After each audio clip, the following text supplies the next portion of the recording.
abamenyeshamakuru baturuka i Burundi ntitwoba twarahemutse?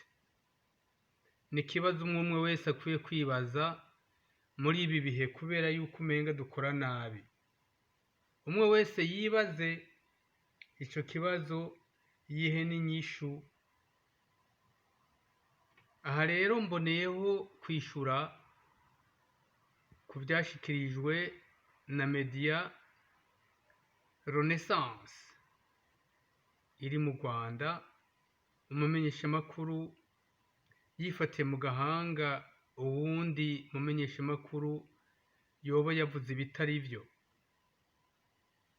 Iyo kwari uguhanurana vyari kuba vyiza, ariko ntikwari uguhanurana, kwari ukumushira mu kuzimu, kubera yamwagirije yuko ivyo avuze bice bizana noneho ihonyabwoko i Burundi. Nico gituma rero dukwiye kuraba ivyo tuvuze ntibibe intambamyi y'akazi kacu. Imbere yuko ntandukira ku vyo nagomba kuvuga, nagomba nce ku mayange amamedia amwamwe tuba tuzi i Burundi. Hariho media yitwa ABG, Association Burundaise des Journalistes.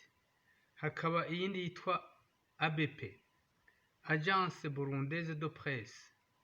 Hakaba iyindi yitwa ABR, Association Burundaise des Radio Diffuseurs.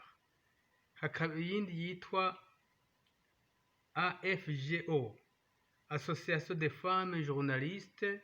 Hakaba iyindi yitwa ARG, Association des Journalistes. Hakaba iyindi ikorana n'abari hanze cane yitwa UEBJ, Union Rwandaise. Hakaba iyindi yitwa BBC. Hakaba iyo niyo bakorana ziri hanze. Hakaba na CNN, hakaba na VOA, Voice of America, hakaba na RFI, Radio France Internationale. Izo zikakorana cane n'izindi ziri hanze zitwa RPA, Radio Publique Africaine. Hakaba iyindi yitwa Renaissance. Hakaba iyindi yitwa Isanganiro. Izindi zisigaye ziri mu Burundi hariho RTNB, Radio Television Nationale du Burundi. Hakaba n'izindi nyinshi za nshasha ntarinze kuvuga, harimwo MPB, Maison de la Presse du Burundi, OPB, Observatoire de la Presse Burundaise, n'izindi nyinshi. Izo zose nizo ntavuze. Ico nagomba gushikako ni iki? Ico nagomba gushikako nuko abamenyeshamakuru bose bafise amategeko abagenga. Ukumenyesha amakuru i Burundi, inzego zarabitunganije kuva kera. Hariho itegeko ryo mu 2003, hari hategekanijwe ibihano ku bamenyeshamakuru babeshera abandi, basuzugura ubutegetsi, batuka umukuru w'igihugu, bakabangamira n'umutekano w'igihugu. Aho hari kuri Petero Buyoya, akaba ariwe yari na patron wa Media Renaissance. Ico gihe ayo mategeko hari hategekanijwe ihadabu rinini no guhagarika mu rwego rwo kumenyesha amakuru imyaka 5, kuzohirahira bakakwiza inkuru zituka umukuru w'igihugu n'abandi barongozi, kandi ntawabirengako. Cabure ngo avuge ngo leta irongowe na Buyoya irageramiye abamenyeshamakuru. Iyo media Renaissance ko yavyubahiriza ubu mu bihe vy'ubu ikengerana kubera iki? Ko mbona ivyo bagiriza bamwe uyu munsi nabo babikoze kuva kera bakarenga amategeko. Ko mbona ubu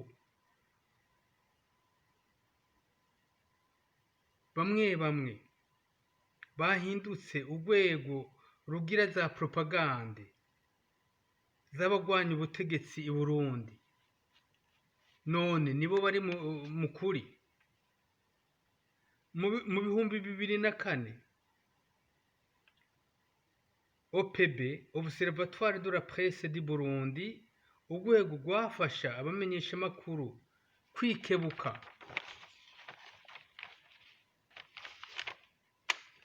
kuguma mu murongo w'abamenyeshamakuru bubahiriza code professionnelle d'éthique.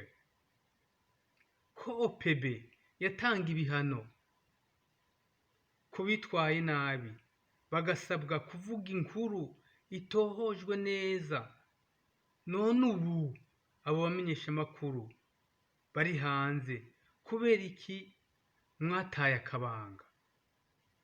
Kubera iki muvuga abandi gusa mutiravye? Bavuga abandi batikwije, bavuga ngo iki? Bavuga ngo yavyaye ndabakwaje. Iryo tegeko rigenga abamenyeshamakuru i Burundi ry'ibihumbi 2003 ntiryahindutse mu bihumbi 2013, atari uko uwutirimutse mw'ibanga ryiwe ryo kumenyesha amakuru azotanga ihadabu ingana n'amadolari 2,000 by'abanyamerika gushika ku 6,000.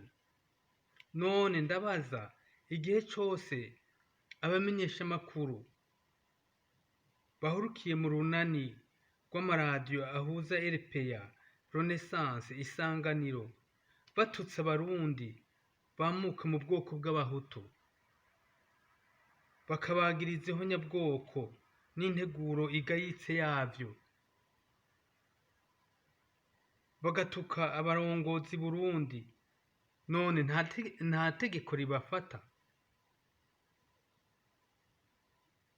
Twovuga rero ko barenze ku mategeko bazi, ntibakiri mu murongo w'imvuga kuri mu bamenyeshamakuru babereye iryo banga.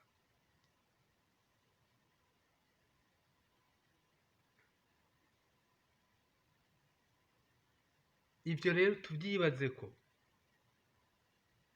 twibaze igituma abo bantu bakora ayo mananiza yose, mbere bakavuguruza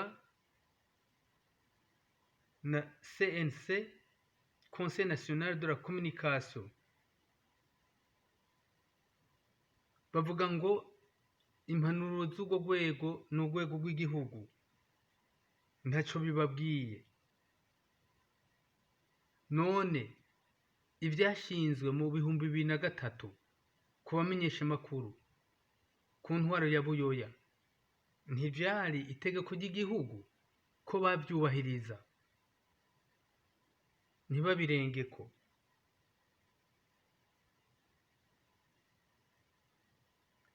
Ingorane z'abamenyeshamakuru baturuka i Burundi bari hanze, bose bigaburira ibihuha, hanyuma bakongera bakabitamika abanywanyi babo.